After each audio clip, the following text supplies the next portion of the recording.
Hello and welcome to another video and podcast from Fantasy Football Scout. Today it's all about Sky Sports Fantasy Football with £50,000 up for grabs for the winner. My name is Joe and joining me ahead of Gameweek 31's fixtures is Luke. Luke, how are you? Yeah, not bad. It's a good week of football actually. I think watching it anyway at least. Fantasy wise, middling. Treading water. I think is the expression in Sky at the moment for many of us, and I believe you're the same. It's very hard to make any moves, isn't it? Anyway. I've gone up 12 places. I'm about 500th. What did I get? I was 547, and I've gone up to 538. I do tell you, I've gone up 9 places. There you go. I got 95 points, and I thought, wow, I'm going to do really well here. And then checked the leaderboard, and it was pretty much the same. So, Everyone's got the same team, haven't they? This second overhaul really has.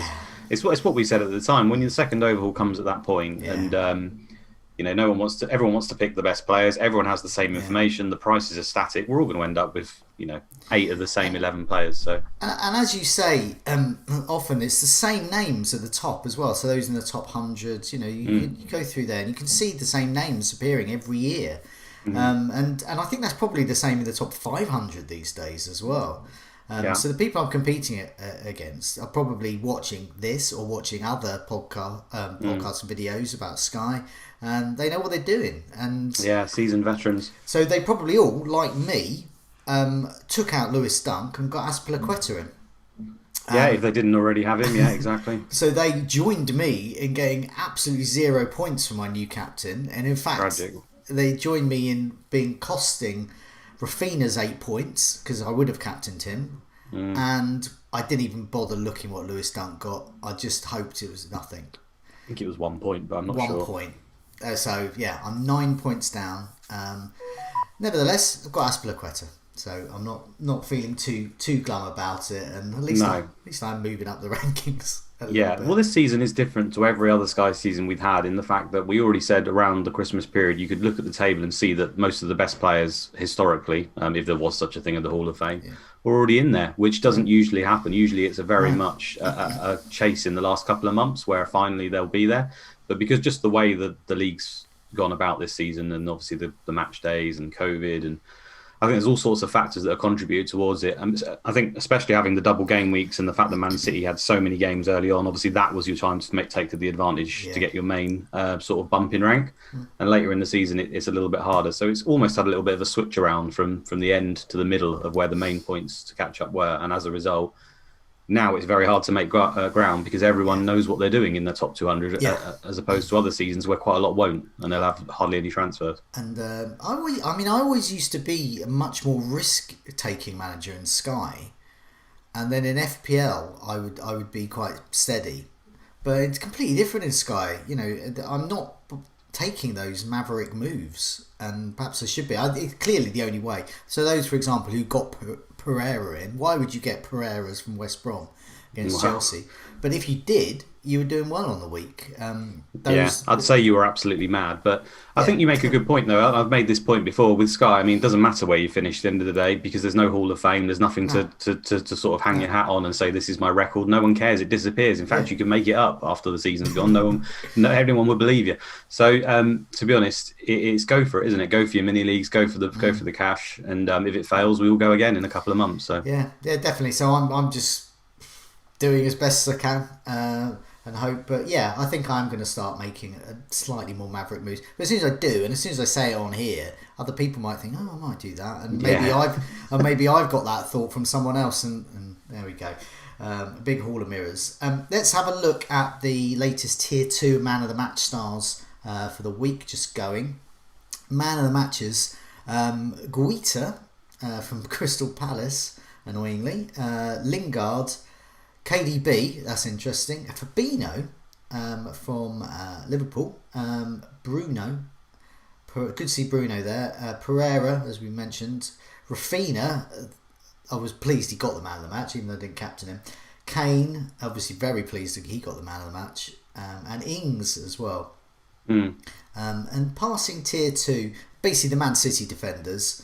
I'm not sure against Leeds they might be. I'm not sure if they'll be the best bet. Leeds tend to. they'll make them work, and they're not going to enjoy the possession and slick passing, I don't think. Yeah, Leeds rarely give up passing bonus to the opponents. However, of late they've kind of dropped off a little bit more than usual. I think they've kind of stopped being quite so gung ho. And Chelsea got it recently again. Aspilicueta, not Aspilicueta. Yeah, he might have as well. But Christensen definitely did. Yeah. So if Chelsea can do it against them, I suppose Man City and Liverpool, who are playing them soon, could as well. But yeah, it's a risky one. Definitely. Nat Phillips and Kabak at Liverpool. We think they're definite centre back pairing. I think they seem to be nailed on, but they're obviously cheaper than the likes of Salah, and intriguing with Liverpool's assets. So this could be a way to differentiate, to start doubling up on the likes of Liverpool. Højbjerg, Neves and Fred. So Neves an option there if you want to go into Wolves and get a differential, but I'm not sure you're going to get too much there. Tackles tier 2, Connor Cody, which is good to see him there because he is generating interest with Wolves' good fixtures. Fabinho again, Neves and Kovacic at Chelsea.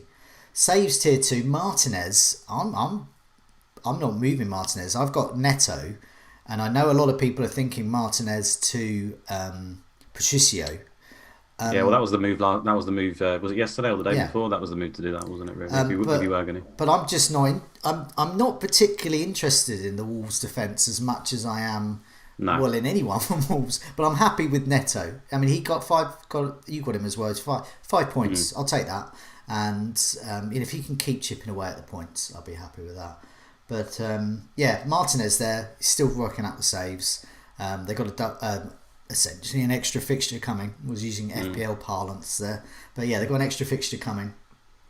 Pope, Guita, Johnston, Ramsdale, Sanchez. So yeah, I mean, why get rid of Martinez? I think shots tier 2, Alonso there.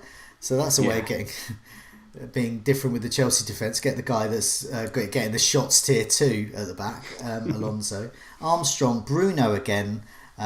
So Bruno Fernandes got man of the match and shots tier 2. This is good. This is what we like to see, especially with those. His ownership is going, just a tiny bit. People moving away a little bit. Pereira, Kane there. Chris Wood, and I'll put in brackets again, because over the last month he's got that 2 or 3 times, and historically he's actually been pretty good for this. Actually, this season he's not been great until late, but in past seasons he was one of the people I've looked at who does get the shots tier quite often. He, I know it's FPL our captaincy video focus, but nevertheless it does highlight the players that are good across all formats. But did that video and podcast with David earlier in the week. And Chris Wood's name, when we were looking at all the tables, the shots, Chris Wood's name keeps cropping up, and he's getting the goals as well. He's no longer on the goals imminent table. He's surpassed that because his goals happening. Yeah, well, the forwards are in dire straits if we're considering Wood, and it happens every season at some point. Wood's name comes to the fore because I am genuinely considering him in FPL, but I'm not considering him in Sky. So that just goes to show how the Maverick mindset has altered between the formats.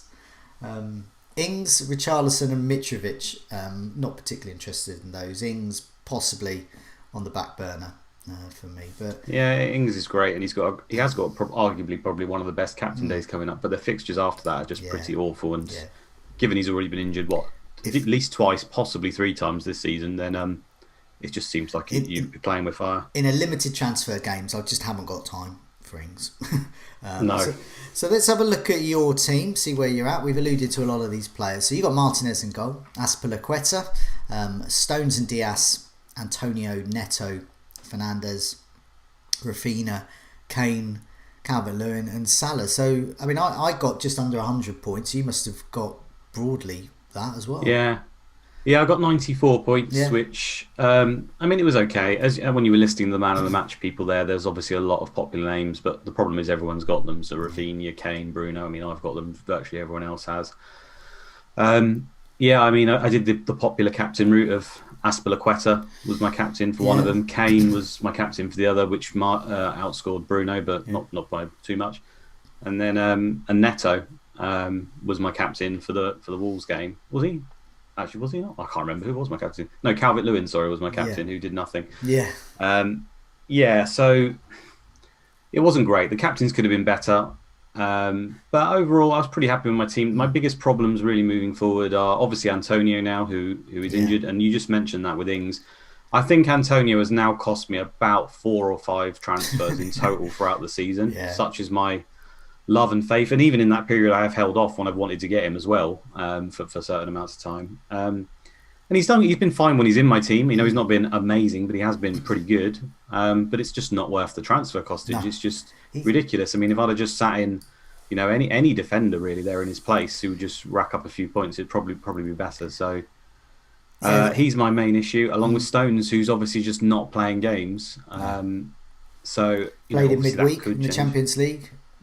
Exactly, and obviously Man City moving forward now with being them all in the cups, and I think we've got a few questions now, so I'll leave that till the end. I don't even think Diaz is nailed for this week against Leeds. No, yeah, it could be. Nathan Ake been pictured a lot in training. Pepper's, I mean, he talks a little bit about rotation, but he's basically said, I'm really going to rotate for this one. So it would not surprise me to see Ake, Laporte, all these kind of guys, and yeah. Well, their tie hangs in the balance now, doesn't it? So I don't think it's necessarily about rest, because he likes to have people to have momentum, and let's be fair, their whole team's brilliant. I think it's more about if they pick up an injury. Like if Diaz plays that game and he gets an injury, which could happen to anyone, then you know, people would point the finger and say, "What are you doing?" Because then if they go out against Dortmund because they can't handle Haaland, not that Diaz had a great time handling Haaland, you see him get flown across.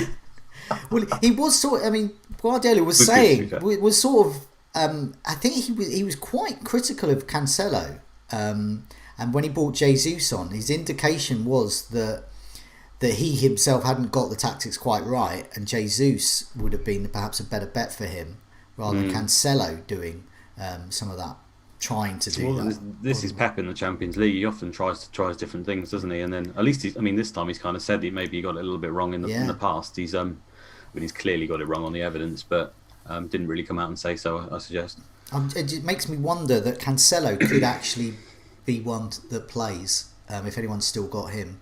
I honestly think if we're talking about now, that there's just too many. I mean, there's always ifs and buts with Man City, but now there are so many that it's just not worth going with them. I just think overall you're better off having none in your team now. I mean, we could easily pay for that. Diaz could play, for example, how many games have Man City got left now? Is it 7? Or have I made that? Okay. So let's say Diaz plays 6 of them because he's pretty nailed. He could obviously outscore virtually anyone else you put in, but it's a risk. I mean, apart from him, I wouldn't trust anyone else to outscore many of the people who've got 7, 8 games. No. So one of the things that those that have still got, say, Gundogan in their team or De Bruyne, they're going to be looking at that early fixture that's coming up in game week 31. It is the first match on the Saturday as well, so we'll see the lineups, so we can alter accordingly. But I think it would pay if you've got Gundogan or De Bruyne and they're not playing and you've just had enough. That's the moment where you just say, right, Diaz or nothing, or even nothing. Or even if you've got Stones and you've got the transfers to make, have a plan in mind. What would you recommend those people do? Is there a good team to go to from a City asset? Yeah, I personally think Leicester's the real obvious one, just because they've got those 2 single match days that are coming up amongst really good fixtures for the next 5. The problem with them is we don't get to see their team sheets. There's COVID issues for Soyuncu. There's injury concerns in terms of Maddison and Barnes when they're coming back. So it's not an ideal situation to pick your favourite option. And I don't particularly think Vardy's worth the cash, although obviously he could be for this run. So it's tricky, but I think Chelsea have obviously still got a great run. Again, it's similar with them. You're not sure who to target outside of Azpilicueta. And then the other one you already mentioned really for me is Liverpool. I just think their run is that good. And now it looks like there's a decent chance they might go out of the Champions League. Suddenly they're going to have to focus on getting into the top 4. So I think that Kabak and Phillips are pretty good options as the cheap set. I know Trent was criticised in Europe recently, last night, for his bad defence form, but that doesn't matter in terms of fantasy. I still think he'll be starting right back, and he's looked really good going forward. So I do actually really like him moving forward as well. Yeah, I mean, I've I'm just looking. I didn't even look at notice the price of Nat Williams before, but It's 5.1. It's 5.1, which is great. It's mad, isn't it? The thing is, we don't really need. I mean, I don't particularly need cash at the moment. No. So he would have been ridiculously like a godsend if Liverpool could keep their. I mean, the fixtures and their clean sheets. He also can get passing bonus. I mean, it doesn't particularly fill me as in confidence as a player himself, but for 5.1 million, it basically allows you to do anything with your team. I said I don't really need the cash at the moment. At the end of the day, everyone's got virtually Kane or Salah, who are the most expensive people. Yeah.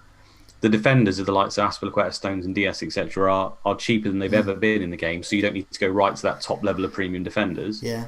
And then Bruno Fernandes, he's probably much cheaper than he should be, and everyone else is sort of quite low in price. I mean, Rafinha is cheap. They're all unbelievably cheap there. So I don't necessarily need the money. So I mean, Kabak is 8 million. I looked at Phillips and Kabak because I am eyeing up one of those two, and I wanted to see whether there was a better option amongst them. But they are so close; it's unbelievable. They've basically both got absolutely zero goal for it. Phillips tiniest little bit more, it seems, but it's just going to be because he's probably got closer on a corner one time. Also, I mean, if we are looking at doubling up, going into Liverpool, I mean, we mentioned him before, Fabinho. He's 8.4 midfielder, 101 points. So it's a nice steady ticking over. He is a decent option. I mean, he was man of the match, wasn't he? And he was fantastic in that game. Yeah. I do really like him. I suppose the other way you can flip it on its head. They're playing Aston Villa this week in between the Champions League game, where they're really going to want to win the Champions League game. So you could argue maybe they rest a few in that game against Villa because they want to proper go for the Champions League. And then let's say they do go through the Champions League, suddenly it might switch around and they focus on that rather than the league. So it's a very tricky time with Liverpool to work out how it's going to work. Yeah, definitely. But there's some definite options there. I'll quickly put my team out because it's pretty much the same. There you go. The only completely the same except for I've got Vestergaard instead of Stones. So for me, Martinez, Aspilicueta, Vestergaard, Diaz, Antonio, Neto, Fernandes, Rafinha, Kane, Calvert-Lewin, and Salah. So what I'm looking at, so I've got 9 transfers left. I need Leicester. That's the only transfer I'll make barring injury, but of course injury might dictate that. So what I want to wait for is Moyes' press conference about Antonio. He can be quite vague. He's a bit of a few knocks and niggles kind of guy. Yeah, for me he's just done. Whatever Moyes says, I think he's gone, because how many times has he been injured like this and then been back the next week? I don't think it ever happens. So I think I'm going to have to keep Vestergaard for a little while longer, or I could make another transfer there.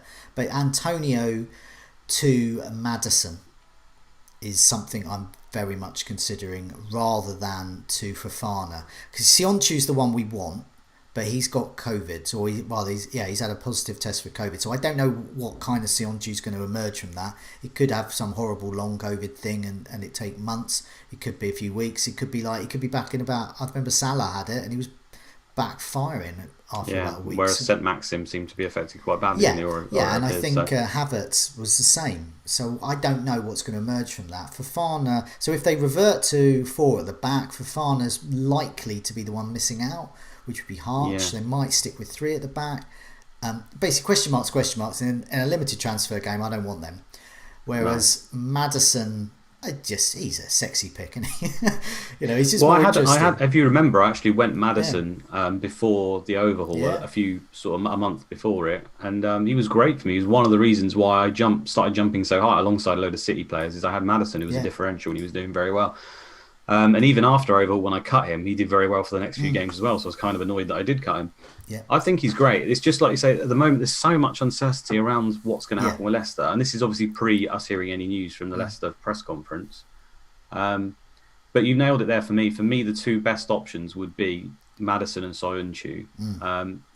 I do really like Fofana, and if they stick to a back 3, I'd arguably prefer him because he's cheaper and he's just as good. But there's just that concern that when Barnes and Maddison come back, if they switch to a 4 at the back, and Leicester fans seem to think that Soyuncu's probably ahead of Fofana. I don't think there's any guarantees there, but So the fact that you might miss the West Ham game is really annoying because that's kind of a time you'd want to bring him in. Like I say, if you look at, for me in particular, I've got Stones. So let's say I look at that City game versus Leeds and Stones isn't in the lineup. Leicester are playing at 3:00, so I'd love to just take him straight out and put Soyuncu in, but I don't know whether he's going to play. If I go for Fana, he then might not play many of the games afterwards if they go to a back four, so suddenly it's a complete waste of transfer. I mean, in my third Sky team, which I'm just sort of playing around with really, I'm not, obviously not going for rank, but I'm just sort of just playing around with that. And I've had Tielemans in there since it was set up. He's a solid pick. And he's a solid pick. If you're after a solid pick that will be low owned, just checking, he's on 142 points. He's 8.3 million. He's been ticking over quite nicely for me. I think you usually get some kind of tier, and he's got a goal and assists in him as well. So yeah, he's an option. I personally prefer Maddison in my main team, but Tielemans is definitely he hasn't been injured any time I've had him. I can't recall him being injured this season. One thing I will say with him as well is that Vardy, at the end of every game, he looks like he's dead on his feet. He's limping, 34 years old. So I think in some of these easier games, if Leicester are 2-3 up, and they're obviously playing Iheanacho up top at the moment as well, there's a good chance that Vardy might come off just to rest him for the last 20-30 minutes. Mm-hmm. Now, if that happens, Tielemans has been on penalties historically, hasn't he? And Leicester do get penalties a lot. So I would not be surprised to see Tielemans pick up a couple of penalties in this little run, just by happenstance. And on that note, Iheanacho has obviously been fantastic recently. I do really like him. I just can't bring him in Sky in a limited game where I just worry whether he'll play. I mean, that's one for the punters, I think. If you've got a lot of transfers and you're trying to catch up, by all means, go for him. Enjoy your points. You'll probably do well. I can't personally go there. I would be tempted, even with limited transfers, to think, what the hell? But it's space. I want Kane and Salah still. And as we'll discuss with the fixtures, I think Everton are looking quite key. You might you don't want one, but you kind of need one for that single day. Unless you want to go Arsenal, which is a big no-no as well. Everton are quite a handy team at the moment, and they do have an extra fixture to schedule in. So you can't take Calvert-Lewin out at the moment, which is really annoying. So Iheanacho, there's no room for. So that's why I'm looking at the likes of Maddison and the Soyuncu COVID test has meant it's Maddison or Tielemans are the ones I'm looking at. Maddison's also got the England charge to go for. I think Maddison's going to be great for this back end. It's just, if you ask me to, I'd love to have both of them, but if you say to me who do you prefer out of Maddison and Soyuncu, it would still be Soyuncu just because of the nature of Sky. I know that he will get 10 pointers. Like 10 pointers are pretty much guaranteed with him because of the passing bonus and a clean sheet throughout this run at some point. Whereas Maddison, it's very much going to be 2 points, occasionally 4 for shots on target. He might get an assist to the man of match. Of course, he can haul and get goals, and I expect he will do. But from now to the end of the season, I think Soyuncu would probably outscore Maddison just about. There won't be much in it, and it could go either way, of course. My main decision really is Antonio to Maddison and Vestergaard to Fofana. And really, in that, try and target the good fixtures for a while, and that's going to be my point of difference to try and climb up the rankings. Because, as you said, Soyuncu can get those points. Fofana can get those points if he is playing. And if they carry on with that back three, so that could be an extra 10 points for 3 or 4 matches. So it's an extra 40, could be an extra 40 points on those that perhaps have to keep or don't know what to do with Vestergaard, who, as people can see on the screen there, he's got a big fat 1 point there. Vestergaard's been utterly tragic, hasn't it? And I apologise because I had him in my team. I picked him up. I think many people did. The fixtures were there.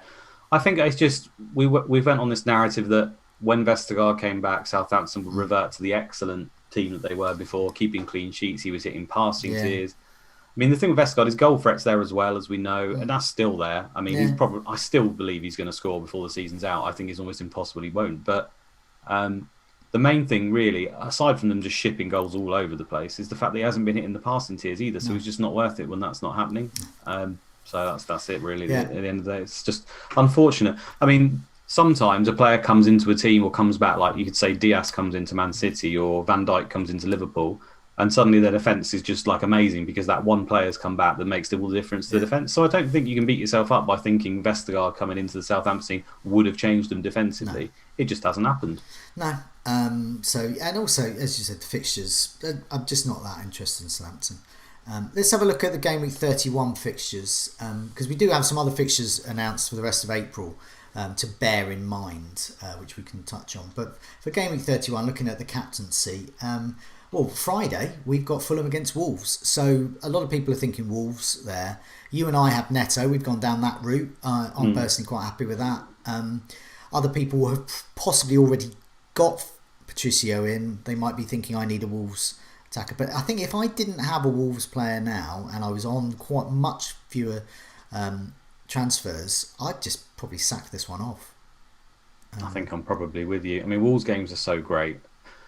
Oh, it doesn't matter that Patricio was awful the other night. If he, similar to the Dunk thing, who was awful before, if in the single match day now he picks up a 9-pointer against Fulham as captain, changed to 18, and then as home to Sheffield United the week after, suddenly it was worth it.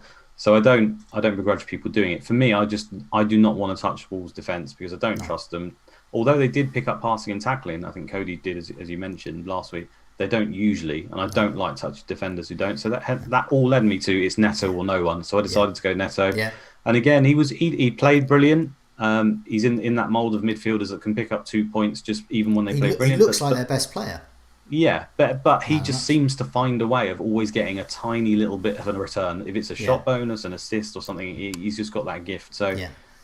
To be honest, if I was going to go for anyone, I would go for the Fulham defence. I'd just go for Adebayor and hope to get a 10-pointer if you really wanted someone. But otherwise, it's a Neto or no one for me. Yeah, I'm the same. I think in a game like FPL where you've got a bench, the likes of Cody or cheaper players, Den Donker even, they're all viable. But in Sky 11, you want them all performing, and the defence just isn't performing, especially if they've got 4 at the back. That seems to be their kryptonite. 4 at the back is just, Well, on that note, Bolly comes back. They go to a back 5. There's a chance they get clean sheets moving forward and maybe bonus. So you could chance it, but I've got Neto, so there's no reason for me. Neto's my one. Moving on to Saturday, City against Leeds, Liverpool against Villa, and Crystal Palace against Chelsea. So for me, I'm not going to mess about Salah against Villa. I'm going for it, even though he's at home. Yeah, and he hasn't been doing as well at home, but I'm just going to go for that one. I just think he's going for the golden boot. They're going to want to keep momentum on. He's just in selfish scoring mode. Well, I'll just throw. It's what I said earlier. They're now the balance of the Champions League is there, and is it 3 or 4 days later? 4 days later because it's Saturday, isn't it? So Sunday, Monday, Tuesday. They play on Wednesday. They're playing the Champions League now. I don't want to scaremonger. I expect they will play their top team and they have to go for the top 4 as well. So it probably will be first team. But I just think, if Salah or anyone was to get injured in that game, then, the Champions League, they can basically kiss it goodbye. So I think there is a chance. I mean, more so, I guess, if Liverpool are 2 or 3-0 up, that they come off early, just in case. But so for those reasons, I'll probably either be on Salah as well, despite saying that, or more likely, despite my tragic experience with it recently, is Azpilicueta. Because I just think surely they revert back to type, and that was more of a freak game. I could be wrong, but Azpilicueta against Palace, that screams a 10-pointer again to me. I feel like 10 to 20 points there for Azpilicueta as captain. It's quite safe, and Salah will do well to match it. Yeah, that's what I thought against West Brom. Yeah, exactly. Yeah. And, it could be awful. But then, you would think that was hopefully that was a one-off. No, but I will say actually, if Man City, we do get to see the Man City lineup. So if Gundogan is in the starting lineup and you've still got him, he's an easy captain, isn't he? Yeah. Diaz as well. I know we just said he might not pick up passing bonus, but home to Leeds, they're just a machine. You could consider Diaz as well. I think. All to consider. So it's quite a tricky one. There's an opportunity to differentiate your team. And depending if I can get the captaincy right and other people don't on that day, there's the gain. It could also go the other way, so there's choice. Looking at the Sunday, Burnley against Newcastle, West Ham against Leicester, Tottenham against Manchester United, Sheffield United against Arsenal. Now this is another opportunity to be a bit different, but depending on how many transfers you've got left. Chris Wood straight in as captain, yeah? Yeah, Chris Wood straight in, captain. I was more thinking of their Sheffield United match. Now, you don't see the Arsenal lineup, but the likes of Aubameyang, Lacazette, this is where This is where your maverick moves would be. No, Yeah, I wouldn't do that. I mean, unless you got like about 20 transfers, you maybe consider that. well, I wouldn't even say that. I'd say if you're chasing, Arsenal's fixture run from now to the end of the season is probably the best of all the Yeah. teams. So, go Lacazette, go Aubameyang, go Saka, and hope they put in worldy performances to the end of the season. Yeah, I hope they play is part of the issue. Yeah. So I won't be touching it at all because I just think Arsenal are rubbish basically, and I can't trust them to play like you said. But I can see the argument why some people might want to do it. I mean, Sheffield United is still a very good game, isn't it? Yeah. So they could easily perform in that one. I think it's Tierney's injury. I think one of the He's videos out, they've just broke it now. He's out for 6 weeks. Or something. Oh, is he? Well, that's the end of my interest in Arsenal then. I was talking to David on one of the videos, and he was saying that he was just recounting all the times Arsenal been utterly flat, like really bad, and every time the key denominator is lack of Tierney. He's absolutely vital to their attacking play. Yeah, it doesn't surprise me. Modern teams need these world-class fullbacks. That's where, they just need it. They need their best fullbacks, and it doesn't surprise me, to be honest. Yeah. For creating chances, you only have to watch Arsenal and see sometimes they just look, unless Odegaard's on one, they look bereft of ideas most of the time. Definitely. So I think the best place for the captaincy is tried and tested, either Bruno Fernandes or Harry Kane. They're going to start. They're going to do something. I'm on Fernandes currently. I just think there's more routes to points with him. With Kane, you never know if he could be 2 points, it could be 7 points. Whereas Fernandes can show up, do some passing, tackling, etc., etc., and we could be looking at a nice haul, especially if he gets an assist added to that. But obviously, that West Ham Leicester game, I think those with Lingard maybe, but without if Antonio's not there. Another point that was made on one of the early videos was during the match where Antonio got injured recently. It was against Wolves. Lingard looked great, brilliant, and then when Antonio was off, Lingard did get an assist, but he had 0 shots. So from when Antonio went off, his shot potential just went.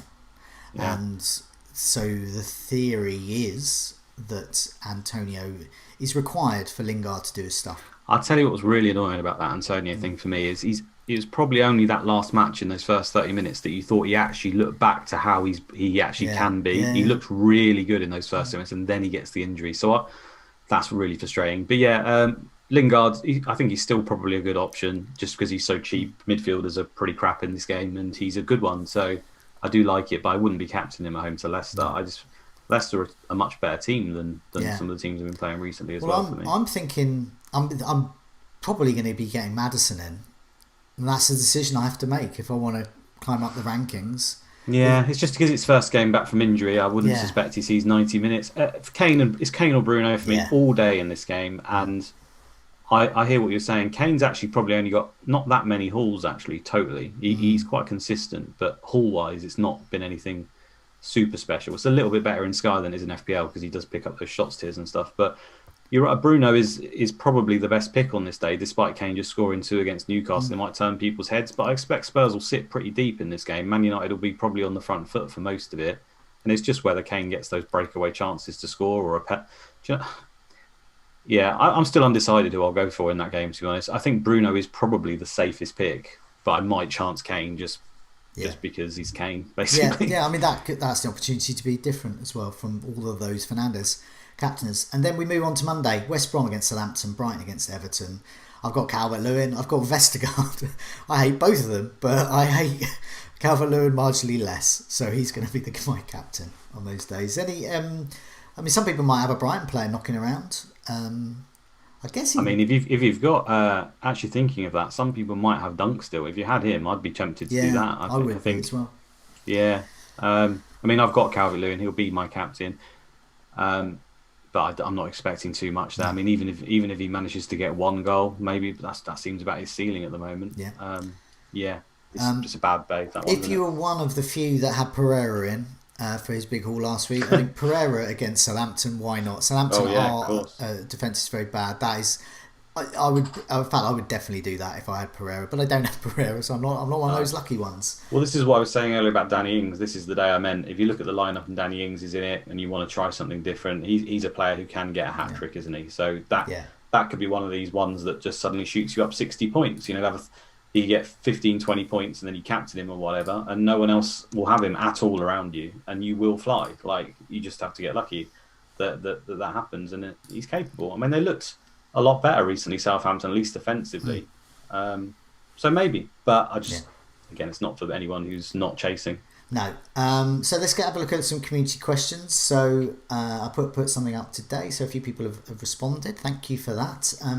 FPL Punter said, is Alexander-Arnold a trap? And should we just go for Nat Phillips instead? Well, we've already spoken about the value of Nat Phillips, and he looks like he's nailed. I wouldn't call Alexander-Arnold a trap, though. I just don't know whether you're going to get much more for the price. He's pretty much I suppose that.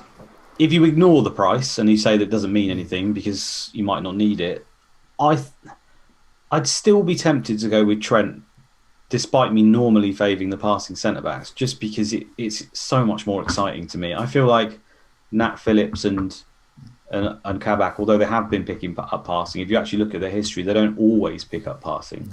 No. I don't think they are particularly good ball-playing centre-backs overall. It's just that Liverpool are so dominant that therefore they get the chances, rather than it being a Van Dijk or whoever who could get it even if Liverpool weren't particularly good. And I do think there's pretty much zero goal. They'll probably score from a corner now, but it looks like there's pretty much zero goal threat there. So Liverpool haven't been the best for clean sheets either. So it just feels like it could end up being not particularly good. With Trent, you've got so much to fall back on. You've got assists, you've got free kicks. I think there's still the narrative of he's going for the England game. Yeah, he had a bad game last night in the Champions League, but he wants to get in the side. That may not make a difference to performance. He could, just because you want something doesn't mean it's going to happen. But I think I would still favour Trent just about. I unfortunately can't afford him if I want to go. The only way I can afford Trent for one of my moves, for Stones, for example, is if I did Antonio to Fofana, which I may still do. But as we just discussed, Fofana then might not play the game. So it probably makes more sense for me to go Soyuncu. Therefore, I can't afford Trent, and I'll be bringing in one of Phillips or Kabak. I just hope that it works. Yeah. Yeah. So, I mean, definitely. I wouldn't call him a trap.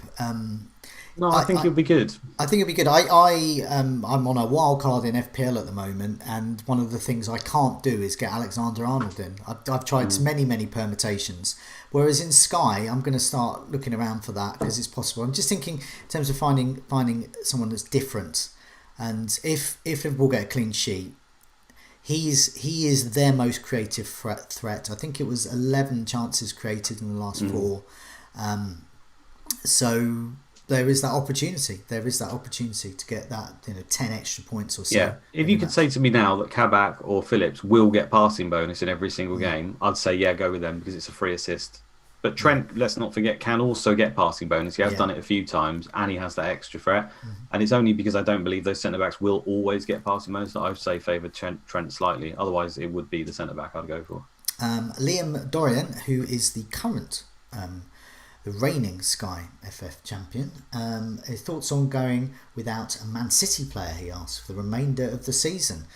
So, I mean, you've got 2. You don't like Stones. I've got Diaz. I think I'm going to keep Diaz. I see no reason to get rid of Diaz. I don't need the money. If I needed the money, maybe. But I think him and Ederson will play almost all. Maybe they'll miss one. But there's lots of juicy Man City clean sheet potential and passing tier for me. Yeah, it's so hard to know the answer to this. I think going with none is perfectly viable. I think it's fine. I'll be keeping Diaz just because I don't have the transfers to move him out. And like you say, I could move him out and he could do absolutely fine in those remaining games, and it was totally unworth it. I can't see that really costing me. The only thing is, if Man City have completely won the league, then why would they even play Diaz in it? Like, if it's mathematically impossible for anyone, why would they even risk him if they're in the Cups and Champions League? I mean, Pep might, but I certainly wouldn't. I wouldn't play him because there's just no need, is it? They could lose every league game like 8-0. It wouldn't matter. But yeah, I don't necessarily think that's going to be the case, and I think it's probably ends up costing you in the end, because if Diaz plays 5 of the remaining games, you might get 50 points in those games, and there'll be not that many defenders that will easily match that. So I'd say bin them all, apart from probably Diaz is a more than viable option. And I think you're right about that rotation. I mentioned it on the Scoutcast. I keep thinking back to that scene in Damned United. Do you remember that where Brian Clough's Derby are in Europe, and in the middle they have an encounter with Leeds in the league, and so he decides to field his strong side still. And in the first reward trench of that match, Leeds literally murder Derby players, and they obviously get tumbled out of Europe. So I'm wondering. I don't know if Pep watches films like that, but maybe. Maybe he does. On to the questions. Tom Hartnell says, who will be your chosen Leicester player for those captaincy days? And I've said to him, great question, by the way, for Tom, because we pretty much answered it, but it's worth touching on again, really. So for me, Antonio to Maddison, that's probably what I'm going to do. And Sionchu, if he was available, would be great. But Tielemans and Fofana were worth considering. Yeah, as is Niacho, as is Barnes if he's back, as is Vardy if he's back, as is Kasper Schmeichel's viable. For me, it's Soyuncu is my favourite one. It's just annoying that he might miss this West Ham game and I've got no information. However, I mean, I don't know if anyone else will be in this position, so it might be personal to me, but I've said I'm looking to do Stones to him. So if I look on Saturday and Stones is playing Leeds, great. I mean, if he's not, then fine. I could just not do the Soyuncu move if he's not playing West Ham. And then the following week, game week 32, they don't play, do they, until the very last game. I think it's Thursday the 22nd. They play home to West Brom and you get to see the lineups. So the smart play might be to wait to that single day and then look at the lineups and then bring in who you want.